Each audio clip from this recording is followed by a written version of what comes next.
on Velma. Guilty.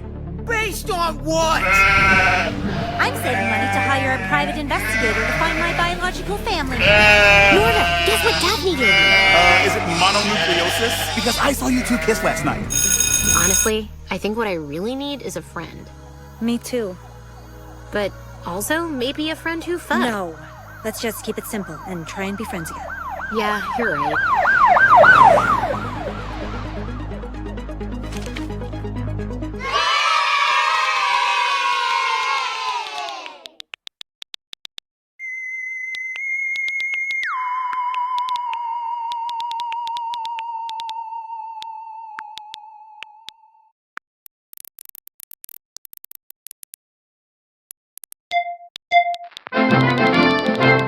Hello beautiful people, my fellow Validants.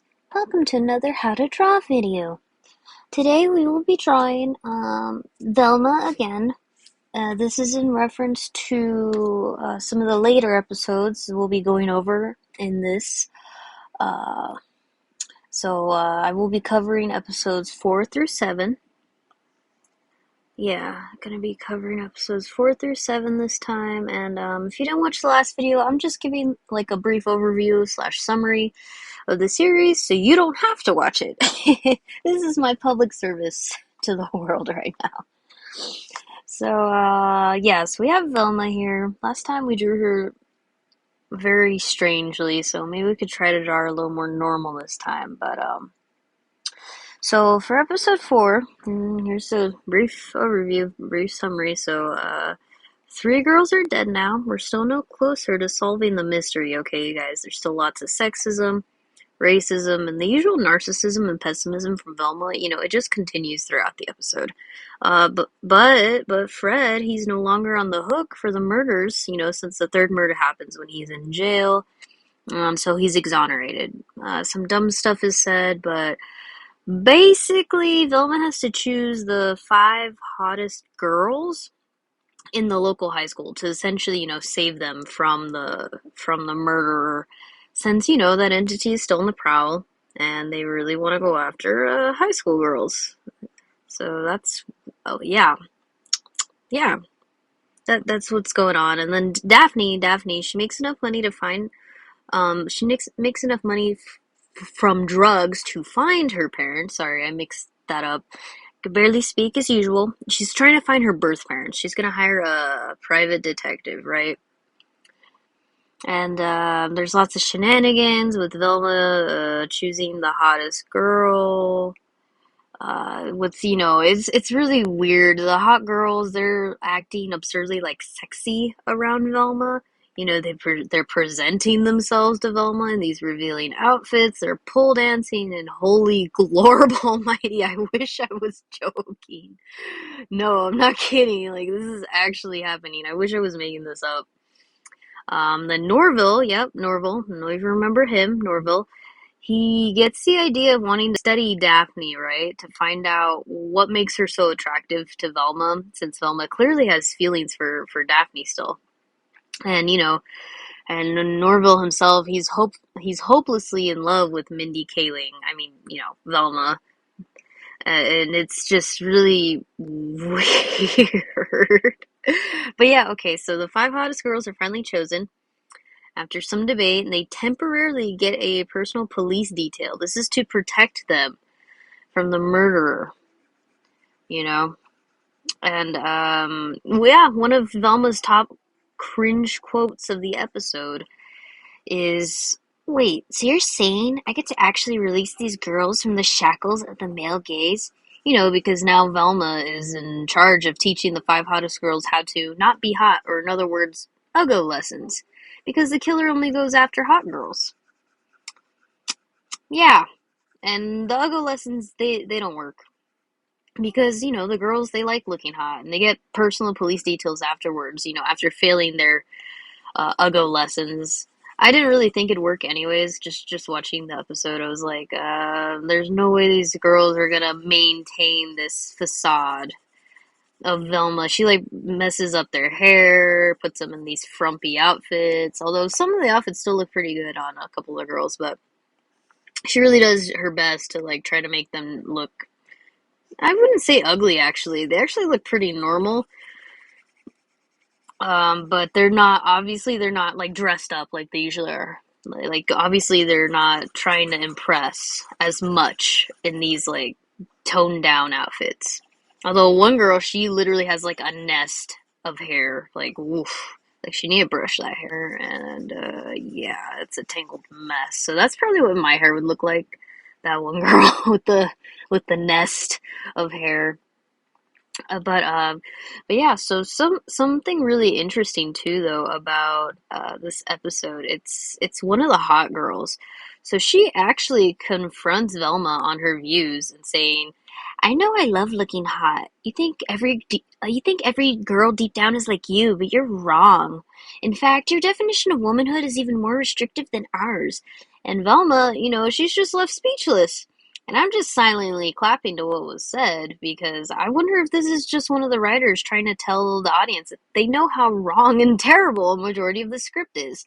And they will acknowledge it even if they can't really change it, for fear of being fired or ostracized or what have you. Whatever it is. And yeah, just thought it was interesting that they actually, or somebody fought to put that little like beef the beefy line in there, like to push back against Velma's, like they said, it was pretty restrictive views. Because in Velma's view, you can't make yourself look nice or make yourself feel pretty. Like, not everyone wants to look a certain way. That's fine. But you don't need to be like putting other women down because they want to show a little skin. They want to wear a tight outfit. Like, don't do that. That's not right. So I'm really glad that the writers put something like that in there. She looks very odd. I do not like this lipstick. We will fix this lipstick. We'll make this lipstick look beautiful. There, that's better. Yeah, that looks good. I like that. Alright, so anyway, so episode 4, it ends with Fred falling in love with Velma's inner beauty because she gave him a book. Um, but, even though he falls in love with her, Velma rejects him. She doesn't want to be with him. And then Norville and Daphne, they almost go into the crystal mines where the serial killer might be. But then they end up heading home, so it's kind of like, okay, well, I guess they dodged a bullet, right? Oh, yeah, and Velma's dad's baby mama gives birth.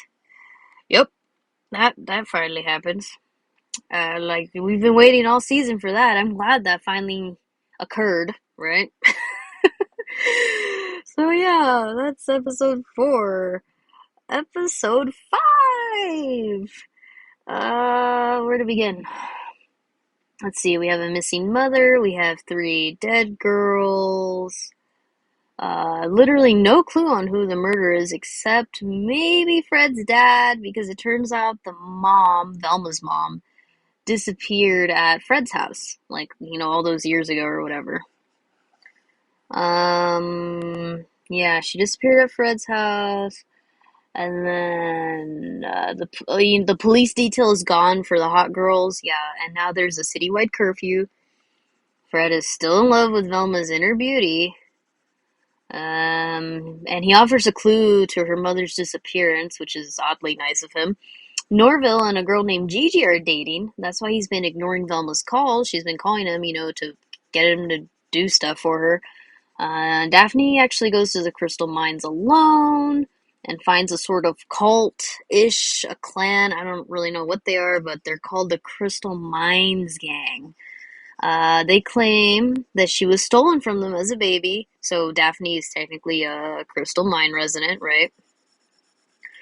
That's interesting. Velma almost dies from hallucinations. Again, this isn't news, but it just keeps happening because that's like the premise. That's this image that you see here is from the hallucinations, or it's a representation of the kind of hallucination she has.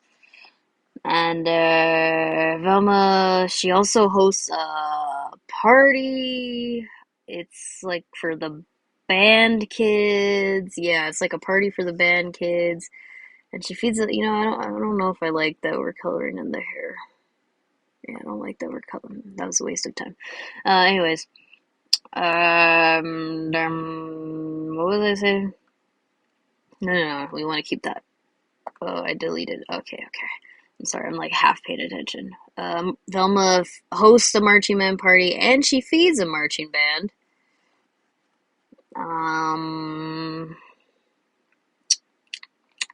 And then Daphne, she takes a boat to the sewers to the crystal mines, and that's when we I don't know why it's doing that. Where we officially meet her parents, her birth parents. I guess they've just been waiting down there all these years. I don't know. It's kind of weird. Oh yeah, and Norval, he's apparently related to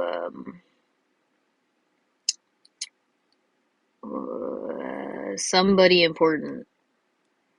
He's related to somebody important. Who is it? Who is it? Oh, he's related to a neurologist named Edna Purdue, and who is somehow involved in the disappearance of Velma's mother. We don't know how, we don't know why, but her research and all her like stuff is involved somehow. So yeah. That's episode 5. Yay! 2 more episodes. This is actually a 10 episode series. As there's so this in this installment of the Velma drawing series. I'm sorry this took so long, you guys. But it is what it is. I'm just very, very busy, life chaotic, blah blah. Yeah, so we're only going up to episode 7. This time around, oh, we need to draw an arm. Okay, let's put an arm right here. And then a little hand. And then a cell phone. Yeah, I like that. Ooh, she's so pretty. Girl power. Actually, I'm not gonna lie, they really make Velma look super, like, unflattering in some scenes, like, on purpose. Like, it's pretty cringy. And then in some other scenes, they make her look like a goddess. Not a goddess, that's the wrong word. They make her look cute, like anime-ish style, with the big eyes and yeah, it's like a cuteness thing that's going on. Like like after she gives that book on like inner beauty, feminism, or whatever. I forget what it's called. After she gives that book to Fred and he falls in love with her essentially, he looks at her and she's just smitten, and you see like the little like anime-esque version that he pictures Velma as, because he's in love with her inner beauty now. I think it's called the feminine mystique or something. If I'm wrong, I don't care. It's this series. This is not. Don't watch this. I'm watching it for you. I'm telling you what's happening. It's a pretty good summary. Okay. Please, don't watch it. Don't watch it. Okay. So anyways, so let's go to episode 6. Summary time. Yay! Episode 6. So we get a backstory about a surgeon, slash the neurologist lady. Like a lot of backstory about stuff with weird hippie stuff with brains being taken from hippie young people and being put into soldiers to go fight in Vietnam. And Velma actually makes a bunch of connections about all the missing brains slash the teens. And Daphne, well, no, I guess the teens themselves are missing. It's just the missing brains. So yeah. So Daphne, she's actually chilling with her underground family.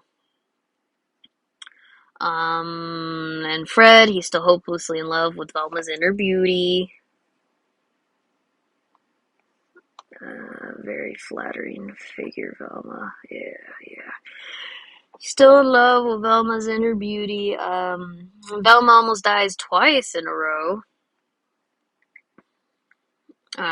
Due to her guilt about her mother and the hallucinations and all that. Norval, he actually grows a spine and gains a little self-respect, but ends up almost killing Gigi, his current girlfriend, because of it. Norville, he actually throws her pants that he agreed to sew, and he throws them in the trash. He throws them away, and Gigi has to go fetch them out of the garbage. And when she does, she gets stung by a bunch of bees that she is deathly allergic to. And, yeah, so she almost dies from that. Then Daphne's parents abandon her a second time. You know, they abandoned her the first time when she was a baby. They abandoned her a second time. It turns out they're just using her for their own means. Velma's father actually finally believes Velma that her mother was kidnapped, like taken away, and she didn't leave them because they were a terrible family. No. He actually, like, legitimately believes her, and the hallucinations that she's been having after all these episodes, they actually stop, like, for the first time ever. Well, no, they've stopped before, you know, when she and Daphne made out, but, like, yeah. Excuse me. I was just trying to burp, but it didn't come out. So let's draw Top Hat Dude over here. Ooh. Very, very dapper Top Hat Ghost over here. Mm-hmm. And, yeah. I'm not gonna lie. After like 3 episodes, your brain is pretty much fried from the series. At least for me, that's how it was. And actually, I've watched the series.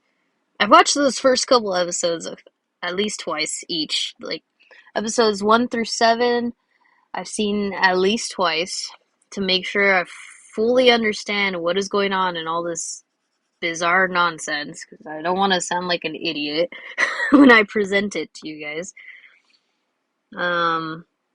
Little ghosty eyes, little zap zap, little nose and mustache. Whee! Oh, I'm a ghost. Oh shit! Here's my little fingies. They're gonna touch you and poke you. Or my gerby.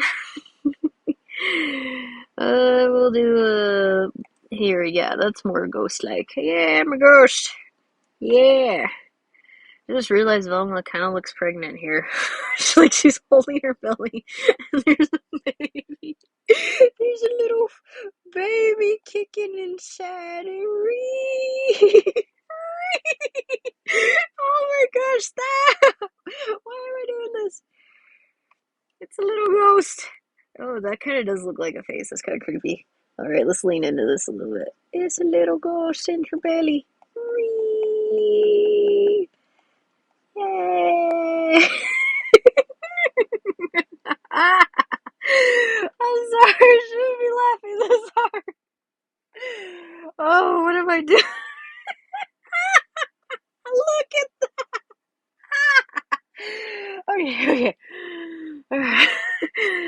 Oh my gosh, let's draw another ghost over here. This ghost woman. Oh my gosh. Oh, she's pregnant with a ghost baby. Lord Jesus, help us all. Jeebus. Okay. Alright, we got this ghost lady. In episode 7! Yay! This is the summary for episode 7. So, you know, the 3 girls are still dead, but hey, at least Fogfest is still on, and that's essentially a giant town-wide, party, essentially.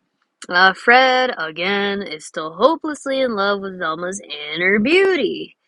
Man, this lady is, like, melting. Look at her. Gee. Ugh. Sorry. Anyways. He's still in love with her inner beauty, Fred. Gigi and Norville are apparently back together after some iffy situations, you know, with Norville throwing Gigi's pants in the trash and Gigi almost dying from bees. Velma apparently used to be a flat earther. We find that out. That's interesting and answers so many questions. And since girls can't go to Fogfest without a date, because it is very, very unsafe with the serial killer still around, Velma has no one to go with, so she ends up cross-dressing as a man. So she could go to Fogfest by herself. Because even though it is a sexist rule, it is I don't know, I feel like it's a smart rule. It's messed up that they're allowing men to go by themselves. I think the rule should actually be no one can go to Fogfest by themselves. Like everyone has to have a plus one. It shouldn't just be exclusive to girls. It is a sexist rule. I'll be real. That's a sexist rule. They should make it like a blanket like thing for all people. Like anyone who comes to Fogfest, you need to have a date or a plus one.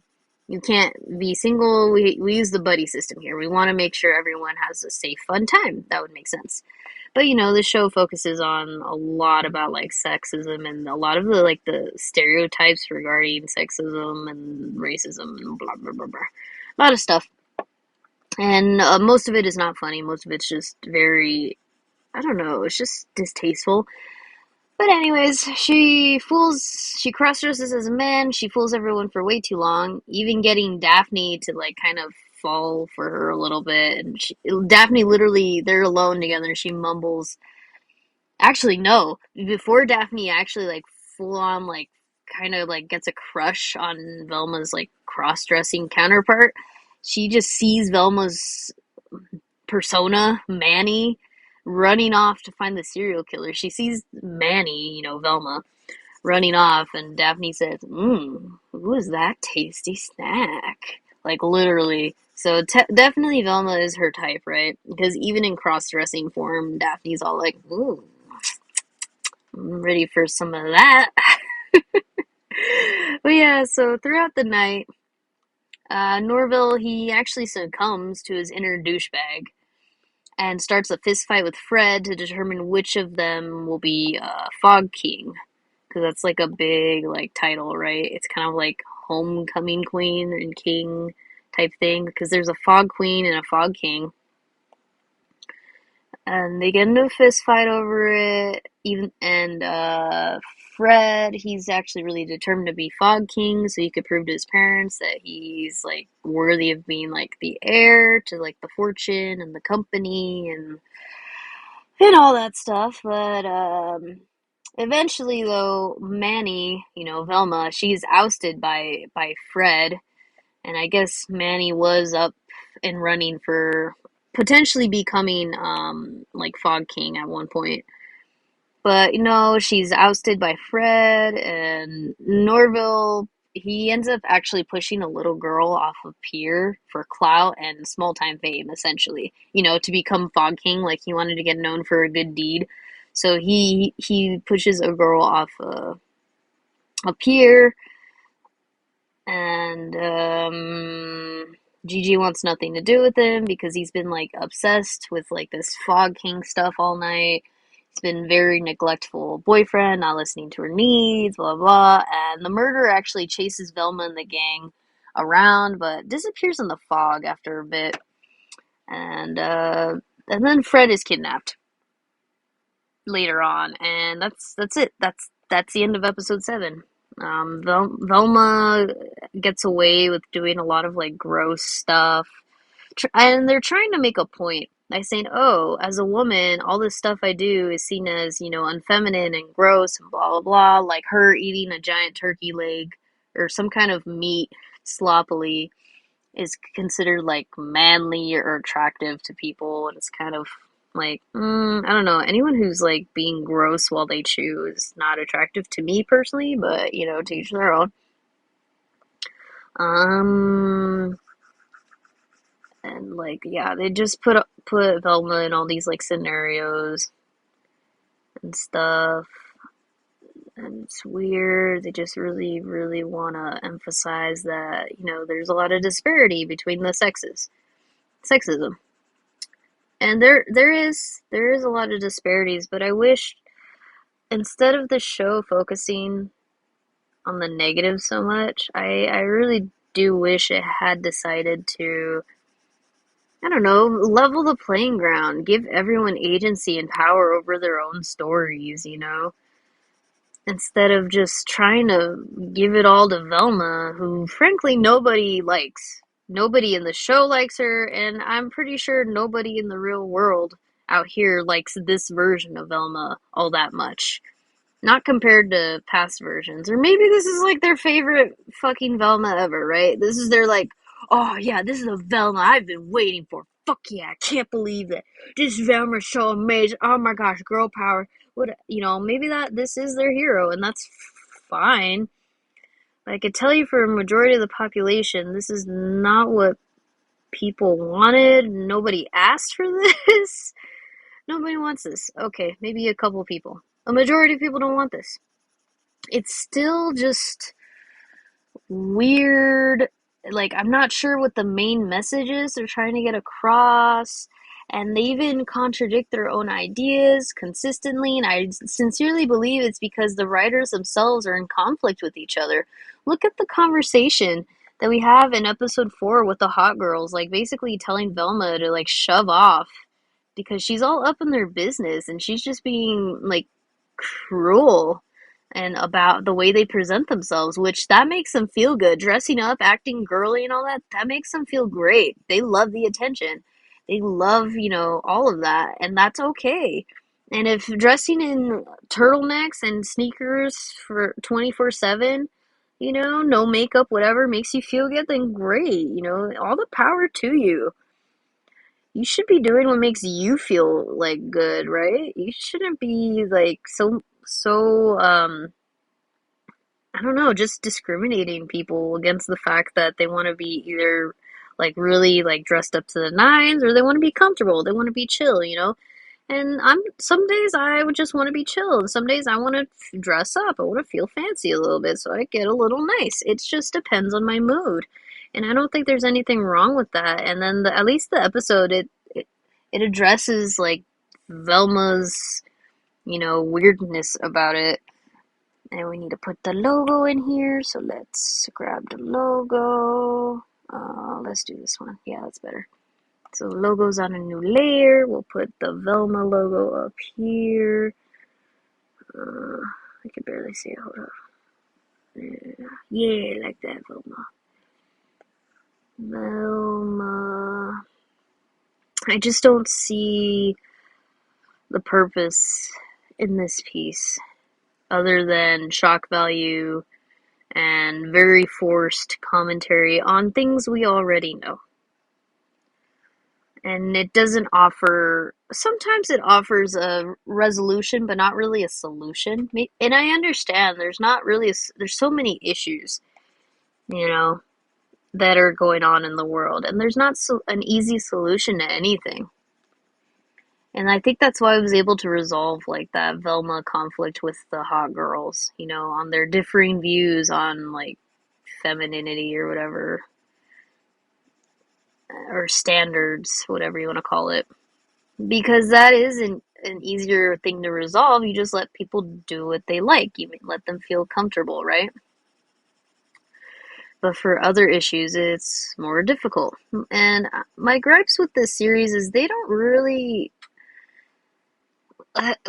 okay, so 3 girls are dead, and it's just taking forever to even get hints on what's going on, or they give you a hint and you don't understand it, like, it doesn't make sense, or they keep adding, like, all this, like, really bizarre backstory, like, with the Edna Purdue and the surgeon and all this weird stuff, and like, they call, like, the mind control, mind swap program, whatever it is that they're doing to the brains, they call that program, like, Scooby or something. Like, it's literally an acronym, and I do not remember what the acronym stands for, or Scoob or something. It's so dumb. It's like, oh, there's Scooby-Doo. Hey, look at this. It's an Easter egg. See that? We made an acronym for Scooby's name, so he's kind of relevant to the show, even though he's not in the show. It's just odd. And I'm kind of glad that they didn't put Scooby-Doo in this, because you know what? I don't want to see him like that. I don't want to see him done so dirty. Like they've done, like, all the other characters, just so dirty, man. Oh my gosh. It is insulting to see them in these states.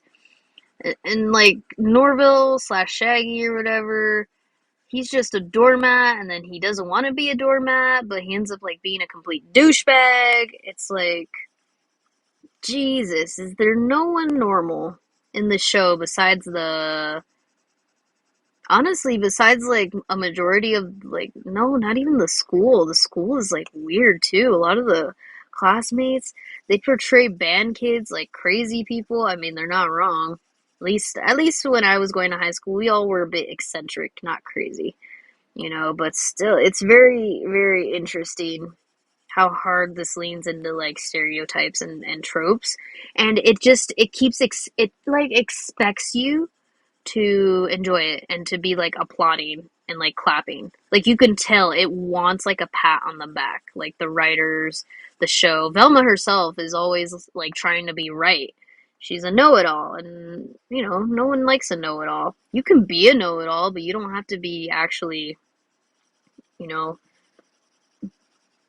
demonstrating your intelligence like all the time. Because yeah, people know after a while, and there's ways to do it where you're not being like, I don't know, you're not being like an asshole. And I don't know everything. I'm not like some like authority figure. I'm not someone who has the final say in anything. The real reason I put this out is to not only discourage you guys from watching it, but to help you form your own opinions. Maybe all these things I'm saying, it's like, yeah, I actually like some of the stuff that this Velma show is doing. Like, maybe yeah, I'll go check it out. And you sincerely like enjoy that kind of stuff and you want to watch it.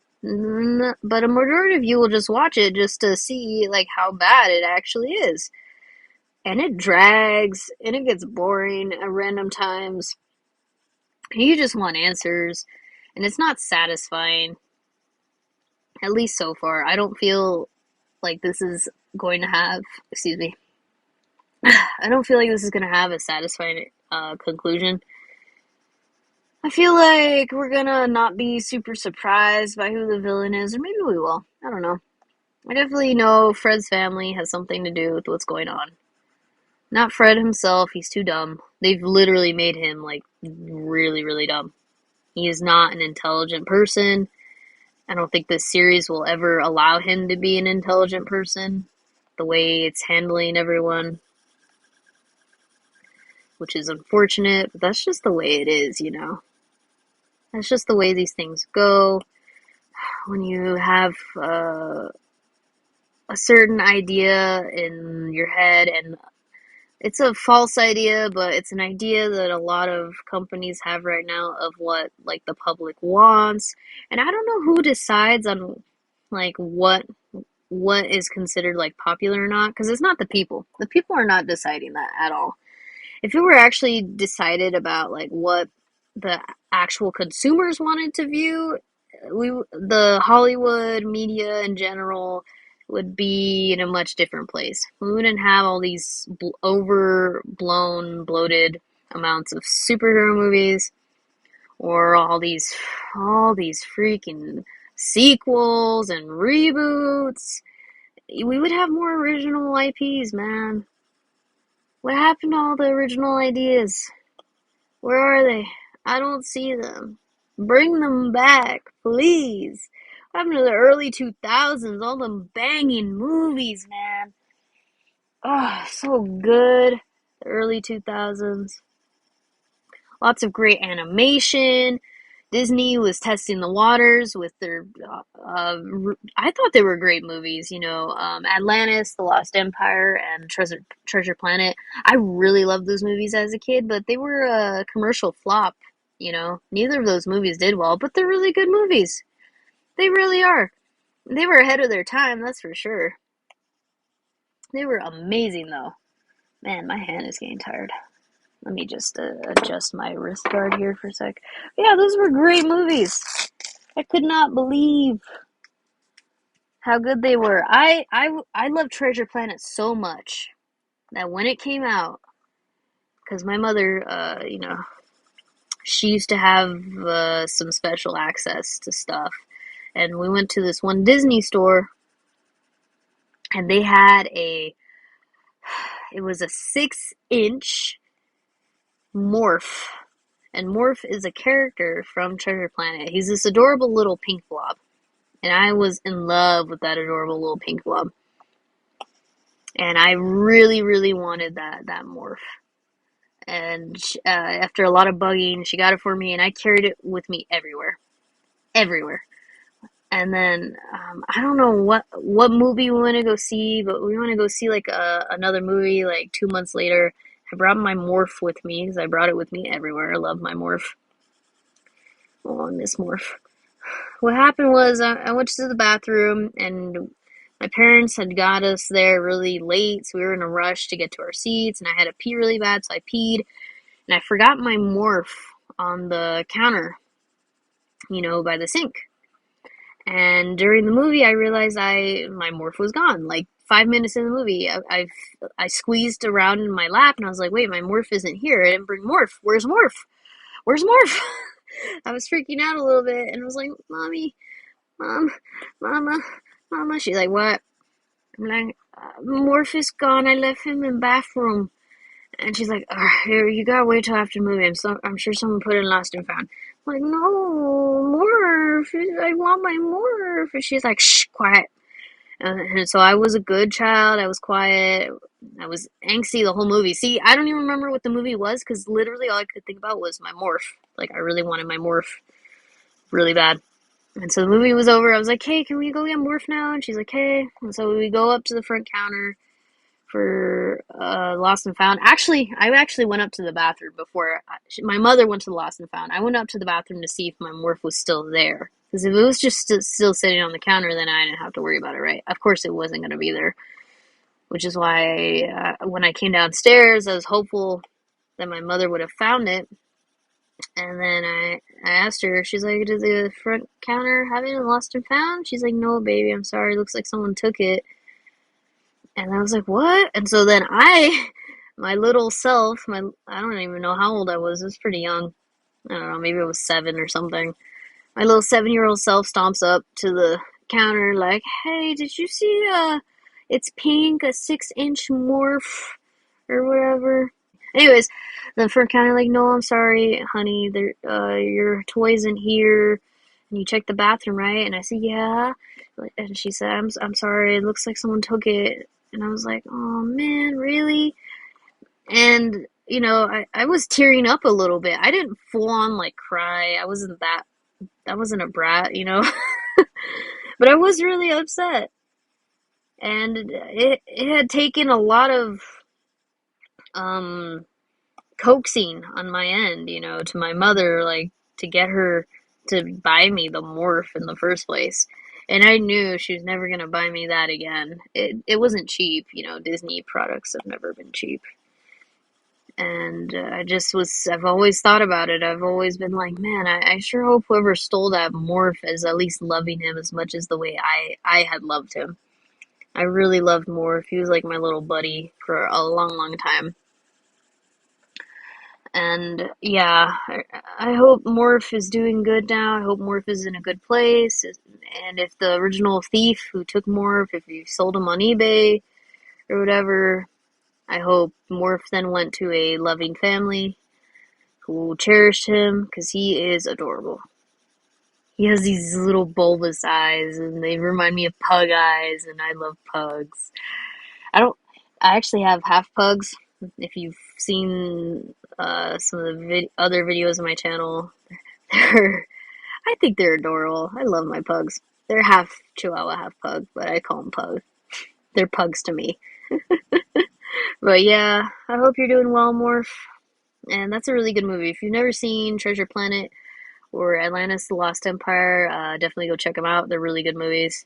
They really were ahead of their time. They have a great sense of adventure and just the imagination and the effort that went into animating those movies. It astounds me every time. I might even do a rewatch. I haven't rewatched that in a while, but yep, there it is, you guys. Whew, my arm is exhausted with all that shading. And there's Velma, episodes 4 through 7, with the little ghost baby in her belly. Which is also probably part of her hallucinations. I don't know when the third part of this will go up. I literally fried my brain watching it up to this point. I don't feel good. I don't feel good after watching this stuff. It really hurts. in a lot of ways. But yeah, I hope you guys have a wonderful rest of the day. Stay safe, watch good movies, watch good content, don't watch garbage. And I mean that honestly, if you watch something that's really thought provoking and really well written and well paced and everything, it really does bring up some interesting thoughts and ideas, and maybe it even gets your own creative juices flowing, if you're the creative type. But yeah, thank you so much. Hope you guys have a wonderful rest of the day. Bye bye.